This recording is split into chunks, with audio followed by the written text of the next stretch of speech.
Oh my stars and garters. In honor of Beast Village Comedy Festival, October 5 through 7, it's time for a special appreciation episode for one of my favorite X-Men, a true OG, the bouncing blue-furred beast. Hank McCoy is one of the original X-Men, but he's been and done so much more than just that. Hi, I'm your beautiful bouncing host, Dan Umphin.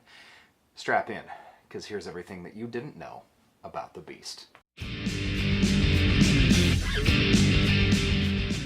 The original 5 X-Men were handpicked by Professor Charles Xavier to become a team of teenage paramilitary freedom fighters under the guise of mutant equality because Charles Xavier is a sociopath and basically a terrorist just like Magneto, if you think about it. Who should I get to defend the world against a powerful, understandably begrudged Holocaust survivor? I know, 5 14-year-olds. Among them was Hank McCoy, who surprisingly, despite being so named, did not pursue a career in country music.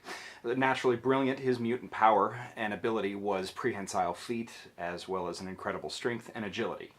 One of the chief intellects of the Marvel Universe, Beast eventually tired of what he felt was an awkward physique, and attempted a scientific experiment to cure himself. Surprise, it went horribly awry! Old Hank ended up in first gray, then later blue fur, and grew fangs and claws. You know, like other blue predatory creatures in the wild. Later, he joined the Avengers, frequently teaming up with Wonder Man, while remaining an active X-Man, and also later a Defender, thus becoming one of the first heroes in modern comic histories to cross over onto multiple different team books.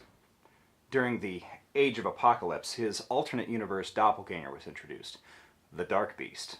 In a world where Xavier never formed the X-Men, Hank McCoy willingly joined Apocalypse in his mutant supremacist takeover of the Western Hemisphere. Questionable choice, so good to know that Hank is apparently willing to make that. Dark Beast was noticeably dark because instead of being a nice French blue, he was more of a navy or storm cloud. Meanwhile, back at the 616 Ranch, Hank had begun studying the legacy virus, a fatal wasting disease that only affected X-gene carriers. His friendship with Moira McTaggart and his work on the virus brought him and the X-Men into conflict with Mr. Sinister. Later, not being satisfied at being a super genius blue wolf guy, Beast continued his attempts at transforming himself and curing his condition, ending up becoming first a blue cat and then a blue bald ape. Grant Morrison's new X-Men developed his role on the X-Men team into more of a proctoring kind of leadership role, and in 2002 revealed that despite a long relationship with Trish Tilby, that he was gay. And then nobody mentioned that ever again. Great job, Marvel. 13 years later, they took Iceman out of a relationship with Kitty Pryde to make him gay. Spoiler alert, anybody who's ever seen Top Gun already knows that anybody that calls himself Iceman is probably gay. The homoerotic subtext of that movie is thick. But Kitty was finally starting to feel comfortable with who she was. Why you gotta do that, Marvel? She was happy. Who better to have LGBTQ representation in the original 5 X-Men than the Beast? He's already basically a bear.